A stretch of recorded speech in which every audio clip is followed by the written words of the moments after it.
ഒരുപാട് വിഗ്രഹങ്ങൾ തകർന്നു പോകുന്ന കാഴ്ച ഇപ്പോൾ കാണുന്നുണ്ട്.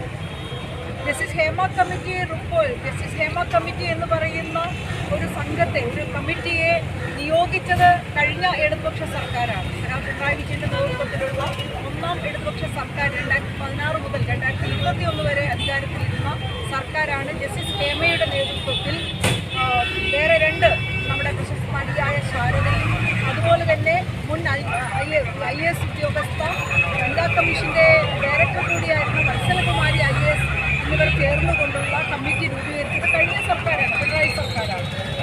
അത് നമുക്കറിയാം. അതിനുള്ളൊരു സാഹചര്യം എന്ന് പറയുന്നത് നമുക്കെല്ലാം പ്രിയങ്കരിയായ ഒരു പ്രശസ്ത നടി അവർ വളരെ ക്രൂരമായിട്ട് അവർ ജോലി കഴിഞ്ഞ് തിരിച്ചു പോകുന്ന വഴി കാറിൽ വെച്ച് ആക്രമിക്കപ്പെടുന്ന ഒരു സാഹചര്യം ഉണ്ടായി. അതിനെക്കുറിച്ചിട്ടുള്ള അവർ അനുഭവിച്ച പ്രയാസം എന്ന് പറയുന്നത് വലിയ തോതിൽ ഒരു സ്ത്രീയും ഒരിക്കലും ഓർക്കാൻ പോലും ആഗ്രഹിക്കാത്ത തരത്തിലുള്ള അതിക്രമമാണ് അവർക്ക് ജോലി കഴിഞ്ഞ് തിരിച്ചു പോകുന്ന സമയത്ത് കാറിൽ നിന്ന് അനുഭവിക്കേണ്ടി വന്നത്. അതുമായി ബന്ധപ്പെട്ട ഒട്ടേറെ അറസ്റ്റുകളും കാര്യങ്ങളും എല്ലാം നടന്നു. അതിൽ ഏറ്റവും പ്രധാനപ്പെട്ട കാര്യം ആ പ്രിയങ്കരിയായ നടി ആ പ്രശ്നം ഉയർത്താനായിട്ട് തനിക്ക് നേരെ ഇങ്ങനൊരു അതിക്രമം നടന്നിരിക്കുന്നു എന്ന കാര്യം പറഞ്ഞുകൊണ്ട് പരാതി കൊടുക്കാൻ തയ്യാറായി എന്നുള്ളതാണ്. അങ്ങനൊരു പരാതി ഇല്ലായിരുന്നെങ്കിൽ ഇപ്പോൾ ജസ്റ്റിസ് ഹേമ കമ്മിറ്റിയും ഉണ്ടാവില്ലായിരുന്നു. ഈ പറഞ്ഞുകൊണ്ടിരിക്കുന്ന, ഈ ചെയ്തുകൊണ്ടിരിക്കുന്ന നരാധനന്മാർ ചെറിയ പെൺകുട്ടികൾ അടക്കമുള്ള സ്ത്രീകളോട് സിനിമാ രംഗത്ത് കാണിച്ചുകൊണ്ടിരിക്കുന്ന അതിക്രമങ്ങൾ ആ നിലയിൽ തന്നെ തുടരുമായിരുന്നു. വാസ്തവത്തിൽ നമ്മൾ ഏറ്റവും വലിയൊരു സല്യൂട്ട് കൊടുക്കേണ്ടത് അന്ന് ഈ ആക്രമിക്കപ്പെട്ട അതിജീവിതയായി ഇന്ന് നമ്മുടെ മുന്നിൽ നിറഞ്ഞ ചിരിയോടുകൂടി ഉയർന്ന ശിരസോടുകൂടി നിൽക്കുന്ന ആ പ്രിയങ്കരയായിട്ടുള്ള നടിക്ക് തന്നെയാണ്. അതിനുശേഷമാണ് ഇത്തരത്തിൽ കേരളത്തിലെ ഒരു അറിയപ്പെടുന്ന ഒരു സിനിമാ താരത്തിന് തൻ്റെ തൊഴിൽ കഴിഞ്ഞ് സിനിമാ ഷൂട്ടിംഗ് കഴിഞ്ഞ് തിരിച്ചു വരുന്ന വഴി ഇങ്ങനൊരു അതിക്രമം നേരിട്ട സാഹചര്യത്തിലാണ് നമുക്കറിയാം WCC എന്ന് പറയുന്ന സംഘടന തന്നെ വാസ്തവത്തിൽ ഇത്തരമൊരു സാഹചര്യത്തിലാണ് രൂപം കൊണ്ടത്. വിമൻ കളക്റ്റീവ് ഇൻ സിനിമ എന്ന് പറയുന്ന സിനിമയിലെ സ്ത്രീകളുടെ കൂട്ടായ്മയാണത്. ആ കൂട്ടായ്മയിൽ ഒരുപാട് സ്ത്രീകളൊന്നുമില്ല. നിലവിലുള്ള ഈ അതിക്രമങ്ങൾ നടത്തുന്ന ആളുകളെ ചോദ്യം ചെയ്യാൻ തയ്യാറുള്ള ഏതാനും കുറച്ച് പേരുടെ ഒരു സംഘടനയായിട്ടാണ് അത് വന്നത്. തുടക്കം മുതൽ ആ സംഘടനയെ അധിക്ഷേപിക്കുന്ന തരത്തിലുള്ള നിലപാടുകളാണ് സിനിമാ താരങ്ങളുടെയും എല്ലാം സംഘടനയായിട്ടുള്ള അമ്മയിൽ നിന്ന് അടക്കം ഉണ്ടായിട്ടുള്ളത്. എന്തായാലും WCC വന്നു കഴിഞ്ഞപ്പോൾ, പ്രവർത്തിക്കാൻ തുടങ്ങിക്കഴിഞ്ഞപ്പോൾ വലിയ തരത്തിലുള്ള ചർച്ച വരികയും സിനിമാ രംഗത്ത് മറ്റേത് തൊഴിലിടങ്ങളിൽ ഉള്ളതിനേക്കാൾ ഒരുപക്ഷെ അതിൽ കൂടുതൽ അതിക്രമങ്ങൾ സ്ത്രീകൾ നേരിടുന്നുണ്ട് എന്ന ഒരു കാഴ്ചപ്പാടിലാണ് ജസ്റ്റിസ് ഹേമയെ ഇതിനൊരു കമ്മിറ്റിയുടെ ചെയർമാനായിട്ട് തീരുമാനിക്കുകയും അവരുടെ നേതൃത്വത്തിൽ ഇത്തരത്തിലുള്ള ഒരു അന്വേഷണം നടത്തുകയും ചെയ്തു. തുടക്കത്തിൽ ജസ്റ്റിസ് ഹേമ തന്നെ പറഞ്ഞത് ഒരാൾ പോലും മൊഴി കൊടുക്കാൻ തയ്യാറായി വന്നില്ല എന്നുള്ളതാണ്. നമുക്കറിയാം, മഹിളാ അസോസിയേഷനിൽ ഒരു ആൾക്ക് അല്ലെങ്കിൽ നമ്മളുമായി ബന്ധപ്പെട്ട ഒരു സ്ത്രീക്ക് ഒരു പ്രശ്നമുണ്ടായാൽ നമ്മൾ അപ്പോൾ തന്നെ പോലീസ് സ്റ്റേഷനിലേക്ക് പോകുന്നു, വനിതാ കമ്മീഷനിലേക്ക് പോകുന്നു, അല്ലെങ്കിൽ നമ്മൾ പരസ്യമായി പ്രതിഷേധിക്കുന്നു. പക്ഷേ സിനിമാ രംഗം എന്ന് പറയുന്നത് വളരെ ക്ലോസ്ഡ് ആയിട്ടുള്ള വളരെ അടഞ്ഞ ഒരു ലോകമാണ്.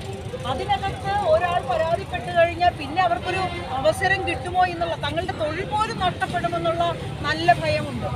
അതുകൊണ്ട് തന്നെ ഏറ്റവും ലബ്ധപ്രതിഷ്ഠരായിട്ടുള്ള സൂപ്പർ താരങ്ങളെക്കെതിരായിട്ട് എങ്ങനെ ഒരു പരാതി കൊടുക്കുമെന്നുള്ള ഭീഷണി കൊണ്ട് തന്നെ, ഭയം കൊണ്ട് തന്നെ ഒരു സ്ത്രീയും മൊഴി കൊടുക്കാൻ തയ്യാറായി വന്നില്ല.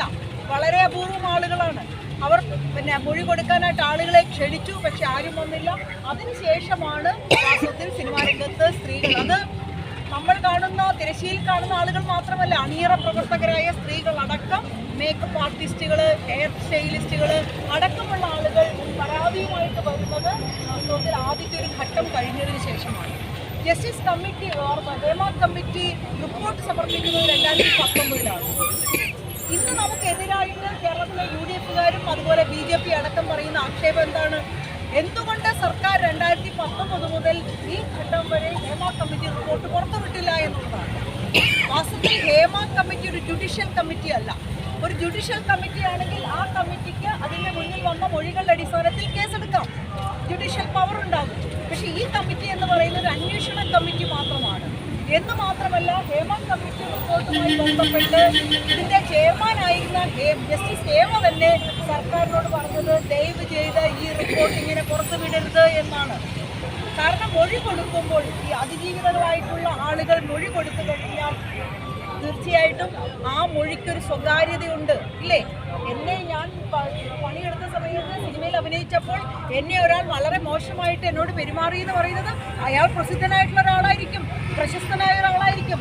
എൻ്റെ ജീവന് തന്നെ ഭീഷണി ഉണ്ടാകും. അതുകൊണ്ട് തന്നെ എന്തുകൊണ്ടാണോ സ്ത്രീകൾ മൊഴി കൊടുക്കാൻ മടിച്ചത്, അതേ കാരണം കൊണ്ട് തന്നെ ജസ്റ്റിസ് ഹേമ പറഞ്ഞു, ദയവ് ചെയ്ത് ഈ റിപ്പോർട്ട് പരസ്യപ്പെടുത്തരുത്. പിന്നെ എന്താണ് സർക്കാരിന് ചെയ്യാൻ കഴിയുന്നത്? സർക്കാരിന് ചെയ്യാൻ കഴിയുന്നത് ഈ മൊഴികളുടെയും അടിസ്ഥാനത്തിൽ സംസ്ഥാനത്തെ സിനിമാ രംഗത്തുള്ള ഈ പ്രശ്നം പരിഹരിക്കാനായിട്ടുള്ള ഇടപെടൽ നടത്താം. അതിൻ്റെ ഭാഗമായിട്ട് സർക്കാർ മുതിർന്ന സീനിയർ ആയിട്ടുള്ള വനിതാ ഉദ്യോഗസ്ഥരെ ഉൾപ്പെടുത്തിക്കൊണ്ട് ഒരു കമ്മിറ്റി രൂപീകരിച്ചു. ആ കമ്മിറ്റിയുടെ ഭാഗമായിട്ടാണ് നടപടികളിലേക്ക് പോയത്.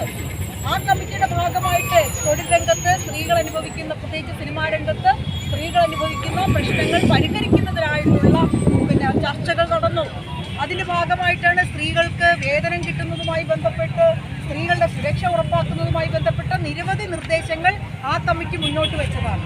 അപ്പോഴും ജസ്റ്റിസ് ഹേമയുടെ നിലപാട് എന്ന് പറയുന്നത് ഇതിനകത്തെ കാര്യങ്ങൾ പൂർണ്ണമായിട്ടും പുറത്ത്, കാരണം അതിജീവിതകൾ വന്ന് പറയുന്നത് വേറെ ആരും അറിയില്ല എന്ന ഒരു കുറച്ച് പേരല്ലേ ഇപ്പോൾ പരസ്യമായിട്ട് വന്നിട്ടുള്ളൂ. എത്രയോ സ്ത്രീകൾ മൊഴി കൊടുത്തതാണ്. അപ്പോൾ ആ നിലയിൽ സ്വകാര്യമായ ഒരു പ്രൈവസി സൂക്ഷിക്കേണ്ട ഒരു ഡോക്യുമെൻ്റ് എന്ന നിലയിലാണ് ഈ റിപ്പോർട്ട് ആ നിലയിൽ പുറത്തിറക്കാൻ സർക്കാരിന് ഒരു സാഹചര്യം ഉണ്ടായിരുന്നില്ല. എന്നാൽ അതിന് ഈ WCC രൂപീകരിക്കാൻ കാരണമായത് കഴിഞ്ഞ സർക്കാർ സ്വീകരിച്ച നിലപാടുകളാണ്. ഈ ഹേമ കമ്മിറ്റിയെ നിയോഗിച്ചത് സംസ്ഥാന സർക്കാരാണ്. ഇന്ത്യയിലെ മറ്റെല്ലാ മേഖലയിലും മറ്റെല്ലാ സംസ്ഥാനങ്ങളിലും സിനിമാ രംഗത്ത് സ്ത്രീകൾ സുരക്ഷിതരാണോ? ഇതിനേക്കാൾ മോശമായ അവസ്ഥ